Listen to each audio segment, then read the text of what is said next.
All right. Man, I'm glad to see everybody here today. It was raining hard earlier. Wasn't it coming down? Man, it was just before the start of the first service, and we had people wandering in, and they were just soaked to the bone. I thought about just handing out towels and telling them, here's your towel. It was terrible, terrible, terrible, but I'm glad that you're here. Today, last week we started a new series entitled All In. And basically what we're doing is we're taking a look is what does it look like to live a fully committed life? In other words, a life that's all in, a life that says, okay, God, I don't know where it is that you're going to take me, what it is that you're really planning on doing, but I want you to know that I'm all in. I am ready to do this. And last week, I asked you to think about a word that would describe what the feeling is that you feel whenever you go all into something, when you fully commit to something. And if you remember, if everybody think about the word and then just share the word with a neighbor. And I just want to share with you some of the words that people texted me, because I had asked people to text, so I just want to share with you just a couple of those words. One is passionate. So whenever we live a fully committed life, you feel passionate, you feel resolute, immersed, complete, heroic, dedicated, focused, empowered, invested, and satisfied. Now, I don't know about you, but those are some powerful words, right? I mean, if you were going to describe your life and you could describe it in one of those 9 or 10 words, that would be pretty cool. You'd be able to walk away going, man, I feel good about life. Well, then this week I sent out a text to the 100 people that I sent texts out to, and I asked everybody, I said, well, what's one word that you would use to describe how you feel whenever you're not fully committed? Whenever you're not all in, whenever you're kind of complacent and you find yourself kind of settling into the bottom there and you just kind of, I don't know if I want to go all in and things like that. And I asked people to respond, and these are some of the words that they came back with. One was distracted, uncertain, anxious, lost, indifferent, dysfunctional, fearful, uninvolved, discouraged, aimless, alone, and apathetic. Now, those are some powerful words as well, aren't they? They're just not the powerful words that we'd want to use to describe our lives. Those are the type of things that we kind of, when we feel that feeling, we kind of go, I don't know that I want to be around that. I'm just not excited about that. But here's the crazy thing, and here's one of the things, and this is part of the reason why I even asked the question. What I had discovered is that most of us understand, whenever I'm all in, when I'm fully committed, I feel energized and excited and creative and really engaged in the things that are going on. And whenever I'm not, then I feel kind of distracted and I feel dysfunctional and I feel apathetic. And none of these things are good things, right? I mean, if we were going to describe that would be terrible. But yet, we find ourselves being extremely complacent in our commitments. I mean, whenever it comes to a commitment, we may, in the beginning, just jump in and, yeah, I'm all for it. And then all of a sudden, we just kind of wax a little bit and settle back in and, it's not that big a deal. But what we discovered last week and what we kind of pulled out was that if you're willing to take God at His word, and if you're willing to say, God, I'm going to be all in for you, then God has promised to do something amazing for us. He has promised to strengthen us. He has promised to strongly support us, to walk with us, to actually see His work be done through us if we would make the decision to cross the line and say, I'm all in. I'm all in. And last week I gave you a verse that I asked you to begin to memorize, right? It's found in 2 Chronicles chapter 16, verse 9. How many of you memorized the verse? Anybody memorize the verse? I got a couple people that memorized the verse. Well, that's fantastic. Anyway, what I did, last week I told you I should have brought a little card so you could take it home. This week I did. On your tables, everybody grab one of those little cards. It's the one that says the all in. See the all in? And it's got 2 Chronicles chapter 16, verse 9. You see that? Everybody grab that. Make sure that you have that. This is yours. Free. See? You come to church and I'm giving you something free. How awesome is that? You get to take this home and I want you to put it up in your mirror or don't put it on your rear view mirror because then you can't see through it. And plus, if you're reading it, that's like texting and that would be a bad thing. So don't do that, but make sure that you have it next to you someplace near you so that whenever you are stopped at the beginning of your day or whatever, you can take a look at this and you can begin to memorize it. Let's just all together, let's just go ahead and read this together, okay? It'll be up on the screen here. Ready? 1, 2, 3. There it is. Okay. The eyes of the Lord, so we're going to say this all together. The eyes of the Lord search the whole earth in order to strengthen those whose hearts are fully committed to Him. I love that. You know what God's telling us? God is saying that, listen, I am looking for someone or someones And it doesn't matter if it's a man, it doesn't matter if it's a woman, it doesn't matter if it's a child, it doesn't matter what your educational background is, it doesn't matter about what your competency is, it doesn't matter who you are. If you will make a decision, I am all in, I will fully commit to what it is that God has asked me to do, then God has promised that He will be there to strengthen you, to support you, to help you in whatever it is that He has asked you to do, to accomplish the purpose. Now, it's interesting because as you take a look at the first century church, right? I mean, I don't know about you, but I'm one of those guys. I love studying church growth. I love studying how did the church get from here to here. I mean, really, think about it. Everything began with this small band of people. And it began with this Jewish carpenter who was not a relatively unknown person. He was unknown. Nobody really knew who Jesus of Nazareth was. As a matter of fact, it goes so far that even one of his followers said, Nazareth? Can anything good come out of Nazareth? I mean, could you imagine the conversation later on whenever Jesus looks over at Philip and says, Philip, you really, anything good come out of Nazareth? Really? That's the way you feel about me and about my people and things like, I mean, he really dissed his family. So this was a guy that was just unknown, he was a blip on the itsy-bitsy map of nothing. Really, because being from Judea, that was like the armpit of the Roman Empire. So how did this movement go from being this nothing in this small band to expanding to the place to where now all of a sudden, 2,000 years later, here we all are, we gather together in churches all around the world, believers all around the world, naming the name of Jesus. How did we get here? It's interesting, it began in Matthew chapter 16. Of course, they didn't know it was Matthew 16, but Matthew chapter 16, as Jesus is walking with his disciples, and he's got his band of followers around him. And he stops, or maybe he doesn't stop. Maybe it's just as they're walking along. But he looks over at his disciples, and he asks them a question that most of us really wouldn't ask if we were just asking our friends. But he asks them, what do people say, or who do people say that I am? Right? I mean, you usually aren't going to ask me. At least I don't. I don't go around and say, so tell me, what are people talking about me? What are people saying about me? Because I'm kind of scared of what they might say. Right? I mean, they might tell me something and I go, oh, wow, that's a bummer. Just ruined the rest of my day. So I kind of, I stay away from that question. But Jesus asks, who do people say that I am? And the disciples begin to kick around. They say, well, some say that you're a prophet. Others say that you're Elijah. Some say that you're Jeremiah. And they just kick all these things around. And then Jesus stops and he says, what about you? Who do you say that I am? So I think it's a little more personal, right? It's easy to talk about what other people have to say, but whenever somebody says you, now you've got to take ownership of this. And it was quiet, kind of like this room right now. And then Peter speaks up. He says, thou art the Christ. You are the Christ, the Son of the living God. Now, you want to talk about being all in? That is an all-in statement, right? I mean, to us, it's not that much of an all-in statement because to us, we're 2,000 years later, and we're a part of a church, we're part of a Bible studies, we're part of understanding the Word of God a little bit more, and some of us have really committed our lives, and we get that. So for someone to say, well, Jesus is the Christ, the Son of the living God, that's not a big deal. But then, that was huge.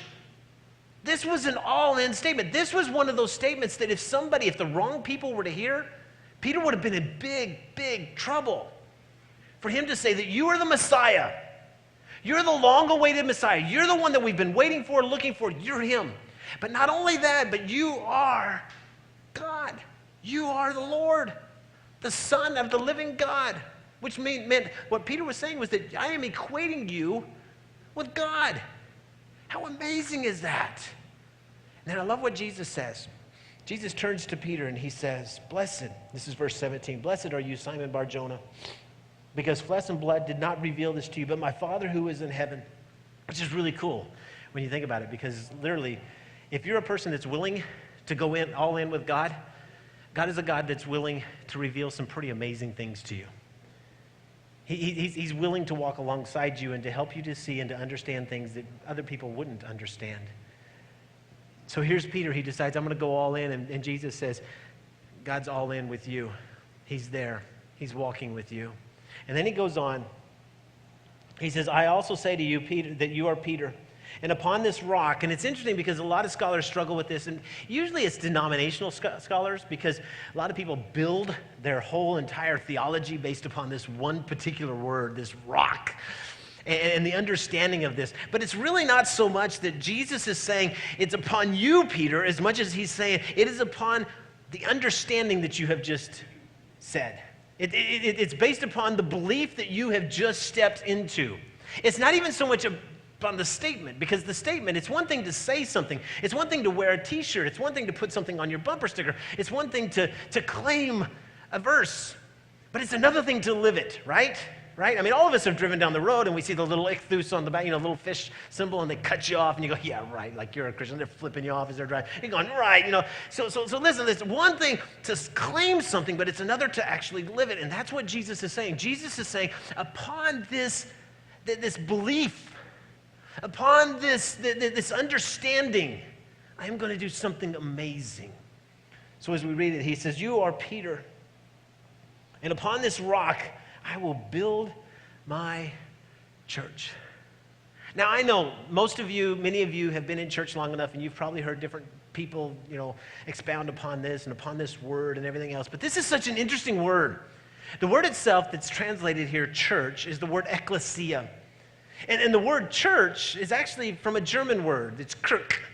And the word church was translated, to Kirk, and then from Kirk it was translated from something else, from a Scandinavian word, which then ultimately came from a Hebrew or a Greek word that meant a meeting place. So it's interesting because a lot of times in our mind and in our own theology, as we think about church and we think about Jesus growing his church, we think about a building, right? I mean, come on. Some of you got up, well, you didn't wake up because I hope you were actually awake during the day, but somewhere along the way you said, hey, you know what, it's almost time, let's go to church. Some of you, after you're finished, you're going to go back and you're going to be driving home. Church was not that bad, right? Or you're going to say, you know what, that pastor preached a long time in church, like it's a building.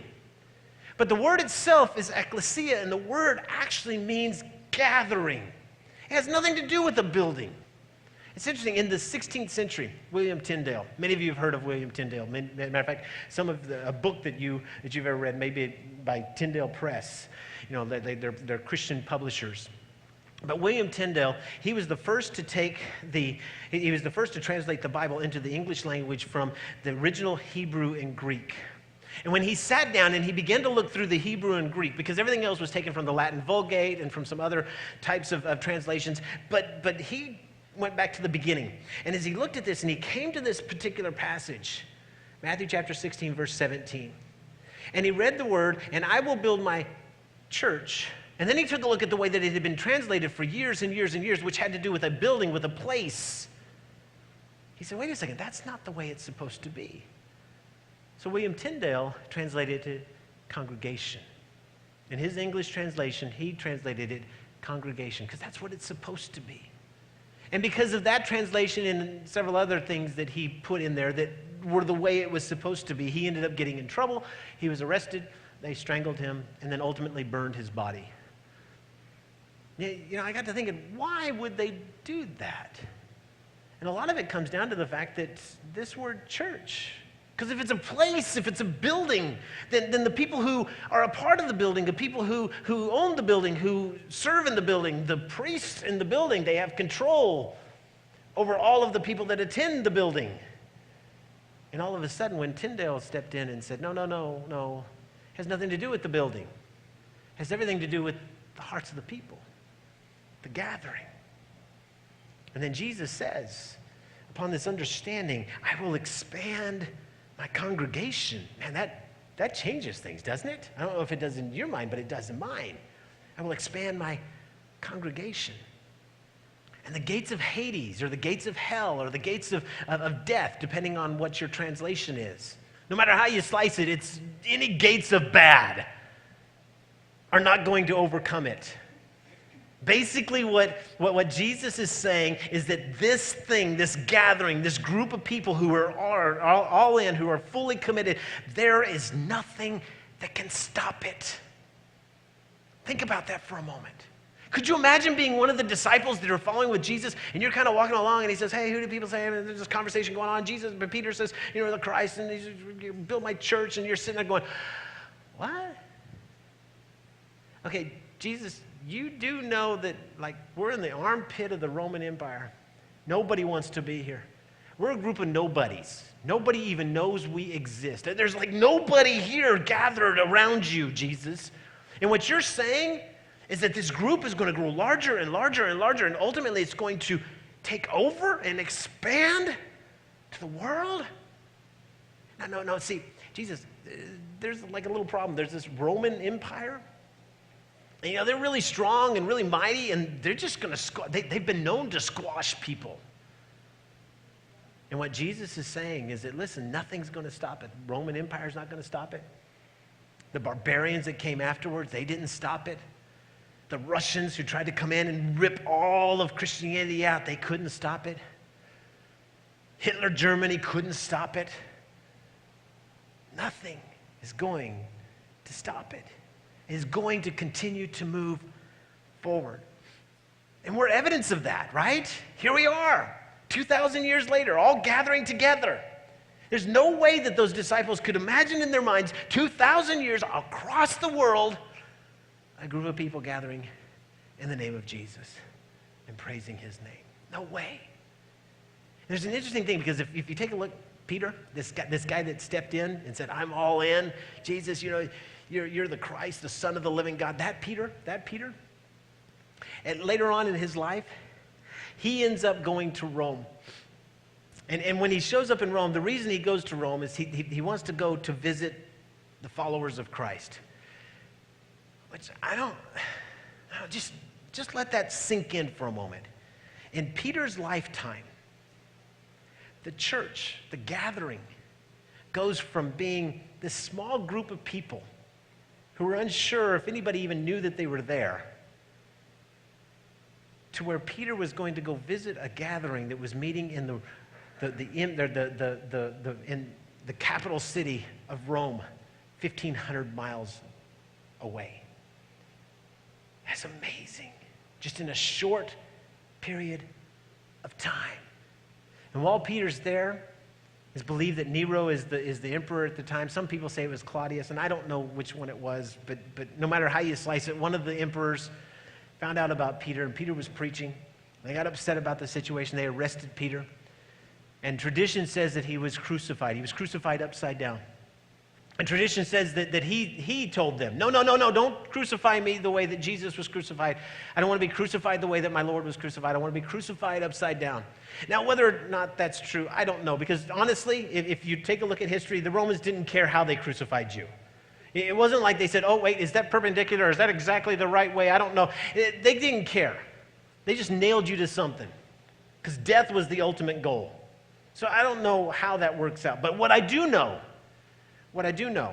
is that at the moment that Peter was crucified, everybody in the Roman Empire knew who the emperor was. Everybody. Whether it was Claudius or whether it was Nero, everybody knew his name.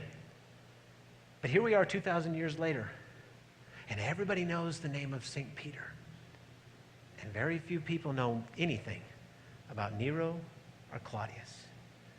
We know that he was a persecutor of Christians. But he's just a footnote in Christianity. Because what Jesus said was going to happen, happened. How amazing is that? So how did we get here? How did we get here in this place? See, I think it's because those first followers, they were fully committed. It was because those first followers said, you know what, Jesus, we're going to take you at your word, and we're going to do certain things to the completion and to the fullness that we possibly can, and we're going to see this all the way through. And when they begin to do that, and when God's people begin to do and to commit themselves fully, then all of a sudden God comes behind and he begins to support them and strengthen them to do great things and mighty things. I want you to open in your Bibles to Acts chapter 2. Acts chapter 2. Now, what we're going to read, this comes after Jesus' crucifixion and his resurrection and then his ascension, right? He goes into heaven. And at this point, this is after he's already gone. And he promised that the Holy Spirit would come. And the Holy Spirit shows up, and there's like this loud rushing noise, whoosh, and everybody shows up because they all want to know what's going on. And Peter stands up and he begins to speak. And he says, therefore, Let all Israel be assured of this. God has made this Jesus, whom you crucified, both Lord and Messiah. Now, does that sound familiar to anybody? Come on. Isn't that what Peter said whenever Jesus said, "Who do you think I am?" Jesus said, "You are the Christ, the Son of the living God." And now he stands up, and in front of all of these people who do not know Jesus, who are far from God, and he says, God has taken this Jesus whom you crucified, and he has made him both Lord and Messiah. Exactly what Jesus said. Based upon this belief, based upon this understanding, this is the way I will expand my church. It says, when the people heard this, they were cut to the heart, and they said to Peter and the other apostles, "Brothers, what shall we do?" And Peter replied, "Repent and be baptized, every one of you, in the name of Jesus Christ, for the forgiveness of your sins, and you will receive the gift of the Holy Spirit." Those who accepted his message were baptized, and about 3,000 were added to their number on that day. Now, that's explosive growth. And then he goes on and he talks about, what does this community of all-in believers look like? Verse 42. He says, they devoted themselves to the apostles' teaching and to the fellowship and to breaking the bread and to prayer. Everyone was filled with awe, and many wonders and signs performed by the apostles. All the believers were together and had everything in common. They sold their property and possessions to give to anyone who had need. Every day they continued to meet together in the temple courts.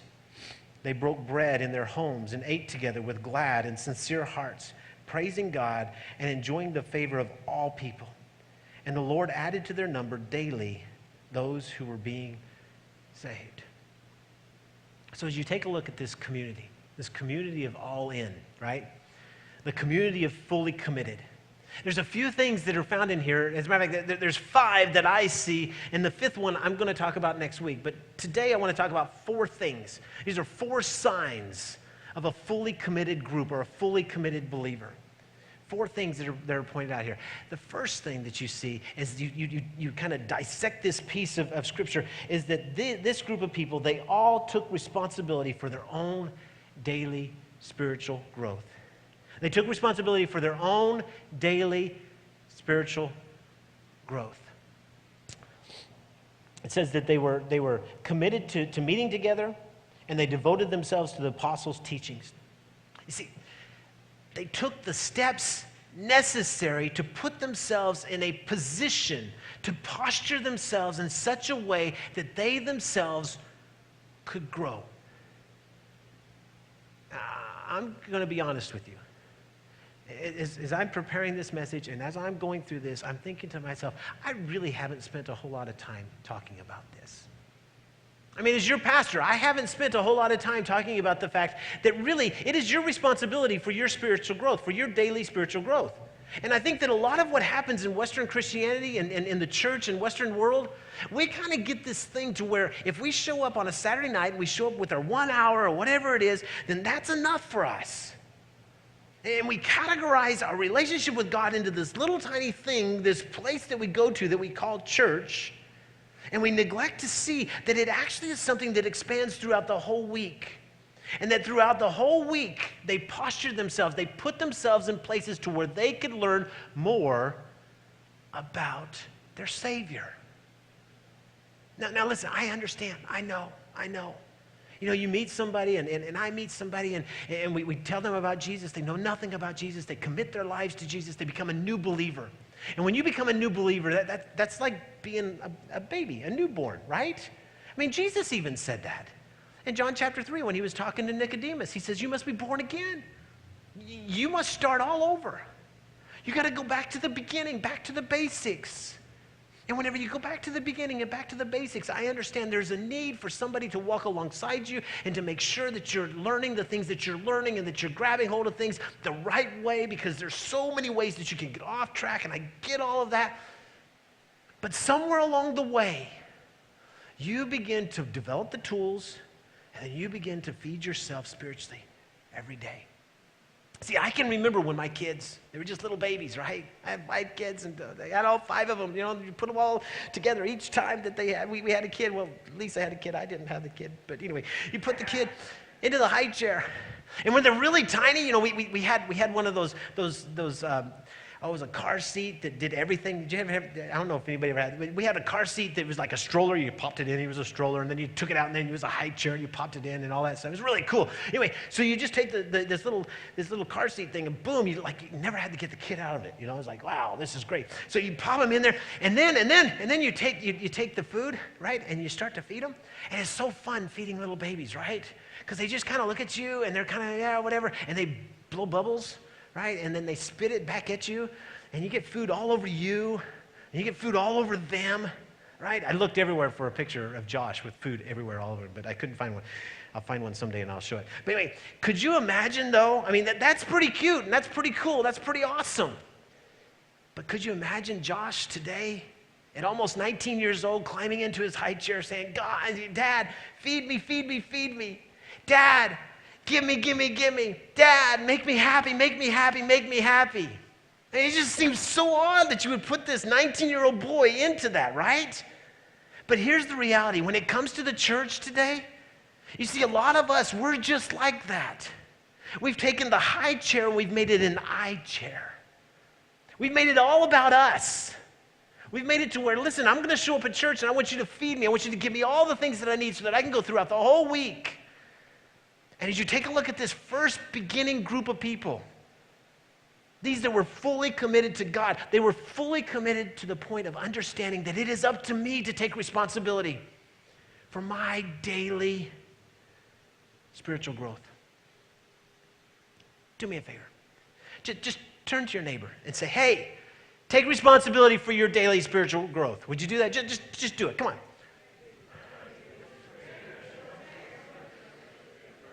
That wasn't bad. No, you lacked a little bit of oomph in it, but I wanted you to really, but anyway, that was good. That was good. So the first thing we see is that they took responsibility for their daily spiritual growth. The second thing that we see here is that they served God by serving others. Acts chapter 2, verse 44, it says, all the believers were together and had everything in common. In other words, they cared and they served one another. They cared and they served one another. Can I just share with you? I have been a pastor now for 21 years. I've seen some amazing things when it comes to people caring for other people and loving other people and stepping in and doing. But for the most part, most of us show up to get something from somebody else. We don't show up here to serve. As a matter of fact, to be honest with you, there's sometimes that we ask people, hey, could you help out? And they, you know what, I really need to be in church. I'd like to, I got to be there for this. And I get that. But in so many ways, that's like we're in the I chair. It's about me. And this group of believers understood that it's really not about me. It's about we. It's about him. It's about serving him by serving others. It said, right? It said that they devoted themselves to the apostles' teaching. I gotta believe that there was some place, and I don't. In my mind, I can imagine like this group of new believers, and they're all gathered around, and maybe they're around a fireplace, and who knows? Maybe it's Peter, maybe it's Mark, maybe it's John. But he's got this group of people and he's discipling them. And he looks at them and he says, you know what? There was a place and there was a time where Jesus said these words. It was found in, he didn't say it was in John chapter 12, but I'm telling you it's found in John chapter 12 because John chapter 12 didn't exist. But the apostles are sitting there. I remember this one time when Jesus said, anyone who wants to be my disciple must follow me. And everybody around the fire probably said, oh, yeah, we get that. We want to follow Jesus. Wherever Jesus is going, I want to follow Jesus. He says, yeah, but wait. Jesus went on. He said, because my servants. What? What word did Jesus use to describe his followers? Servants. See, it'd be so much easier if it was just followers, right? It'd be so much easier if we could just kind of walk through life going, oh, no, really, I'm with him. I'm with him. Yeah, I'm with him. Instead of saying, oh, we've got to do what it is that he wants us to do. He says, because my servants must be where I am, and the Father will honor anyone who serves me. See, I think that one of the ways that God gauges your fully commitment is by how you serve. How you serve others. How you serve him by serving others. And here's the cool thing. Listen. And I know some of you are sitting there going, and it's so weird. It's so weird talking to some folks because some people go, well, I'm not going to serve in the church. I go serve outside the church. And you know what? Do it then. I mean, don't say, I serve outside the church and then not serve outside the church. But you say you serve outside the church because, well, nobody knows that you serve outside. Come on. See, here's the great thing. Is that being a part of a church like Valley, and I know we've got 35 people here, and it seems like, we're just kind of a small, but the truth is that every week we've got somewhere between 400 to 500 people that show up on a weekend. That's incredible. That is awesome. And the incredible thing about being a part of a church like Valley is that there is a place for you to serve anywhere, at any time. If you came to me and you said, you know what, Pastor, the only time I could serve is between 2 and 4 a.m., I would find something for you to do. And it doesn't matter. If you like working with babies, we've got some place for you to work with babies. If you like working with children, we've got some place for you to work with children. You like working with youth, we've got some place for you to work with youth. You like working with adults, we got some place to work with adults. You like working in the sound booth. We got places everywhere for you to serve. It's phenomenal. And the way and the reason that the first century church exploded and made its way outside of the first century into all the way to the point to where 2,000 years later we're celebrating the name of Jesus, it's because the followers of Jesus served. They served their community and they served one another. As a matter of fact, I think that as those apostles were sitting there around with all of those new believers, and maybe it was like a discipleship class or something like that, one of them probably said, oh, you know what? Peter, do you remember that time whenever Jesus said that the greatest among you must be a servant? Do you remember that time? Peter said, oh, yeah. If you want to be great to God, great in the kingdom, become a servant. The third thing that I see here is that they invested in the lives of others and invited them to come and see. Verse 46, it says, and the Lord added to their number daily those who were being saved. It's kind of funny because sometimes, I spend a lot of time talking to pastors and I spend a lot of time talking about church growth. And it's funny because talking to pastors and talking about church growth, there's like this weird thing where people kind of, they go, well, yeah, but you know what? God's the one that adds to the church. And I get that. I get that. 100%. I'm behind that. I'm for that. But here's what I do know, and some of you know this as well. I know some really great groups of people that gather together, right, in the name of God. 20, 30 folks, they're just gathering together, and they're praying. They're praying that God will send people. They're praying that God will use them to do something great in their community. They're praying that God will just unleash the Spirit. And then they've got these incredible Bible studies, and they're reading the same Word of God that we're reading and everything else. And they've got preachers that get up and they preach, and some of them they just bring shame to me. But listen, they're not growing. And then whenever you sit down and you talk to them and you ask them, what's going on? And they'll say, well, God's in charge. God's not bringing them. But if you take a look at the first century church, they didn't just sit back and wait for God to bring them. They went into the community and invested into the community and into people's lives. And as they invested into people's lives, they began to invite people to come and be a part. And it was interesting because they didn't invite them necessarily to come to church. They invited them to come over to our house for a meal. Come gather. We've got this group of people, and we're just gathering, and we're talking about some stuff. Come over and hang out. invest, and invite. John chapter 1.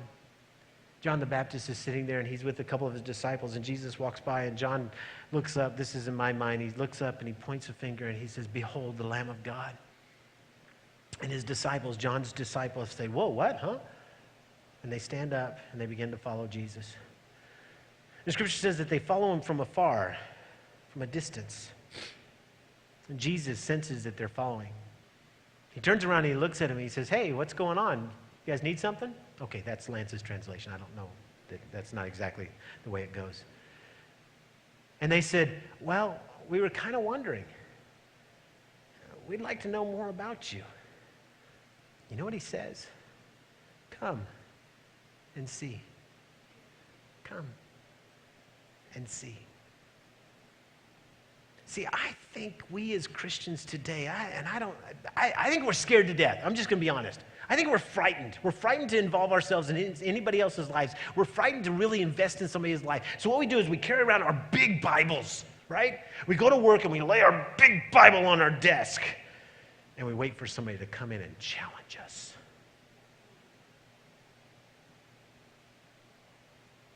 That's not the way Jesus did it. Recent survey says, people surveying people in America, 80% of the people asked said they would go to church if somebody they knew and respected asked them to go. Isn't that amazing? Recent survey says 20% of those who attend church invite anybody to church ever. And then we wonder, why is the world going to hell? Come on, don't we? I mean, turn on the TV and we're going, "Oh, it's getting so bad, it's horrible." I get phone calls all the time, "Pastor, have you been watching this? It's getting horrible." And I go, "Well, yeah, it's getting horrible. But can I just tell you, that first century, if you lived at that time, you would have thought that it was Armageddon. It was the worst of the worst. Especially if you lived in places like Corinth. That, oh my goodness, this is terrible. But it changed. Why did it change? It changed because there was a group of people who were fully committed, who understood I need to feed myself, who understood I need to serve, and understood that I need to invest and invite in my community. And then the last one. They had a heart for giving. See, I think this is just part of being all in. And you read Acts chapter 2, they sold their possessions and they gave to those who need. Read Acts chapter 4, they sold their possessions, they gave to. Read Acts chapter 6, they gave and they gave and they gave to those who were in need. It's amazing. I think it's built within the DNA of those who say, "I am fully committed." Those who say that they're fully committed understand that a part of receiving from God is giving. And I'm not trying to get weird. I'm not. We're not broadcasting this on TBN, and I'm not asking you guys, plant a seed of $5 and God will give you $500. I'm not. But what I will tell you is that first century church understood that what God is looking for is open hands. Do me a favor. Just put your palms up. Open hands. Open hands. That's what God's looking for. Right there. Because when your hands are open, he can place things into your hands. And then whenever your hands are open, he can make sure that they go into somebody else's hands. And he can bless others through you. Open hands. And you know this at the heart of who you are. If you're a follower of Christ, you know that really it comes down to just giving. Letting go. I had a friend this week. He told me a story about how he went down to Georgia to visit his family, his sister down there. And his sister has a little little nephew for my friend. He's 9 years old. And he gets there and he's hanging out with him, and his nephew said, he's talking about football. He likes football. He says, "I'd like to go to the football game, the high school football game." And I don't know about you, but if you go down to Georgia, any of those southern places, high school is huge, right? I mean, they don't draw tens or hundreds, they draw thousands, right? I mean, it's a big deal to go to a high school football game. So this little guy looks up and says, "Hey, uncle, will you take me to the high school football game?" He says, "Yeah, I'll take you." So they get in the car and they drive down there, and the place is packed out. I mean, like 3,000 people just packing into this place to watch this high school game in this little tiny town. And they're watching, they're about 15 minutes into it. Little nephew, little Nick is his name. He looks up and says, "Hey, Uncle, I just wondered, could I get a little bit of money and go to the concession stand and get some candy?" He says, "Yeah." He reaches into his pocket. He says he looked, he had a $5 bill, he gave him a $5 bill. Nick goes down to the concession stand, he buys himself a bag of Skittles. Tastes the rainbow. Burst of flavor, man. He opens it up. Little Nick starts eating them one at a time. Because you got to eat them one at a time, because if not, then you mix all the flavors. That's just crazy. You just one at a time so you can taste each one of the flavors. And my friend looks over and says, "Hey, Nick, can I get some of those?" No. Now my friend's thinking, what on earth is my sister teaching this kid? He says, "No, come on, man. Come on, bud. Let me have a few of those." He says, "No, get your own." Now, at that point, my friend got to thinking, and he's telling the story. He says, Nick made a really big error. He forgot three important things. One, Nick forgot how he got the Skittles. He forgot that it was my $5 that I gave to him. And oh, by the way, you haven't even given me my change yet. I need my change. The second thing that Nick forgot is that my friend is 3 times as big as little Nick and could just take the Skittles away if he wanted to. And the third thing he forgot was that my friend had the resources to go down to the concession stand and to buy all of the Skittles that are in the concession stand, and then to come back up to the stands and pour a whole rainbow of flavor into his lap if he so wanted to. And I got to thinking,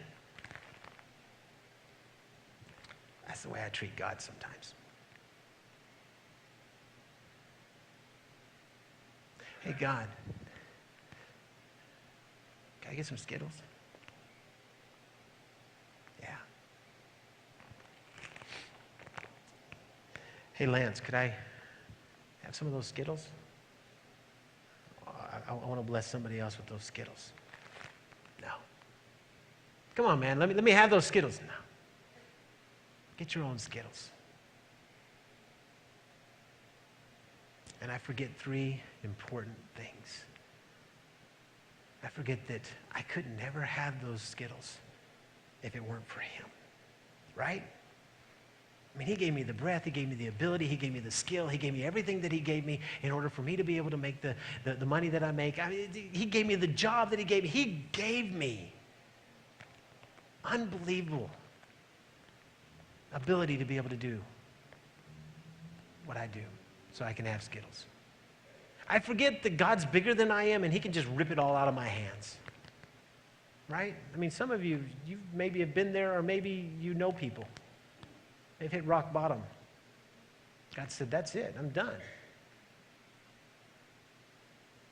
And I forget that if God wanted to, he's got the resources to dump unbelievable amounts of the rainbow into my lap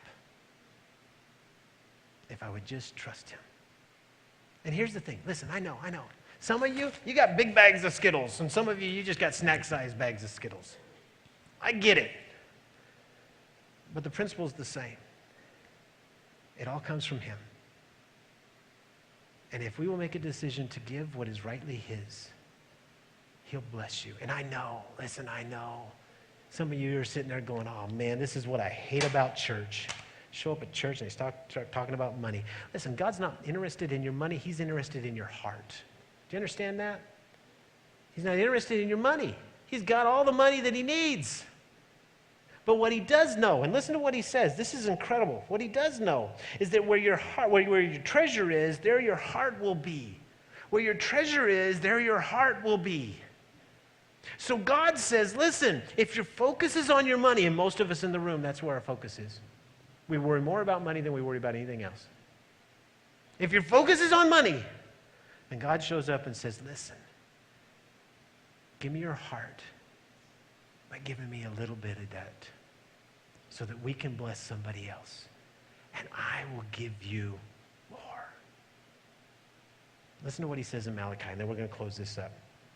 Malachi chapter 3, verse 10, he says, "Bring the whole tithe into the storehouse, that there may be food in my house.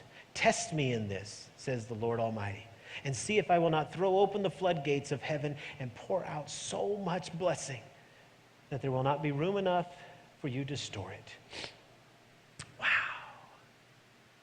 Listen, that first century church, that first century group, that first century gathering, they changed the world in their lifetime, really. In Peter's lifetime, he went from being a follower of Christ to visiting followers in Rome, 1,500 miles later away. How did they do it? Because they were fully committed. They were all in. So how about you? Are you all in? Listen, on the back of your cards, on your connection cards, everybody take out your connection cards. I just encourage you to fill out the front. Give me your name. And even if you just give me your name and that's enough, if you want to let me know some more information, that's great. But just let me know that you are making a decision. And then on the back side of that card, it says, "I will take the steps necessary to be all in with God in my church." I will take the steps necessary to be all in with God in my church. Would you just make that commitment? Would you today say, "Listen, I'm going to do this. I'm going to be all in." And then here's what I want you to do. I want you to tell me, where is it that you need to begin? Because you got to have a beginning spot, right? I mean, you can say, "I'm going to be all in." I'm going to be all in. And there's like 4 things, and you're totally confused about where do I start. So I want to know, where are you going to start? Would you say, "Listen, I'm going to be all in, and I'm going to start by starting to take responsibility for my daily spiritual growth"? Or "I'm going to be all in and I'm going to start by serving God, by serving others." Or "I'm going to be all in by beginning to invest in the people around me and invite them to be a part of the things that God's doing." Or "I'm going to be all in by giving," starting to live a life of an open hand. Where are you going to start? Where are you going to? I think that's important. So if you check that, tell me where you're going to start. Where are you going to start? Now, what I want you to do with these cards after you're done, the band's going to come up here in a moment, and they're going to sing a song, and during that time, you're going to have a chance to pray through this. You're going to have a chance. You know what? I dare you. Ask God. "God, do you want me to be all in?" Just ask him. Just ask him. Just check and see what he might say. And then you respond. And then you take this and you fold it up so nobody can see. And then you place it into one of the jars that are on the table, or you can give it to me on your way out the door. You can give it to somebody else. But make sure that we get this. I want to know. I want to know. I want to know who's all in with me. Who's all in? Let's pray. Heavenly Father, thank you. Thank you for today. Thank you for the opportunity for us to gather together. God, thank you for your word, how it touches our hearts, how it guides us and directs us, how it convicts us. It causes us to come to a place where we see ourselves and we see what it is that we're not fully doing. And God, I know it's really not, it's not about chastisement, it's not about anything, it's just about us doing what it is that you've asked us to do. So God, here today, these that are here, I pray that God, we would begin to say, "God, no matter what, I just want to be all in. And I'm going to start here. I'm going to focus on this. Lord, help us to be all in." For God, I ask this in your precious name. Amen.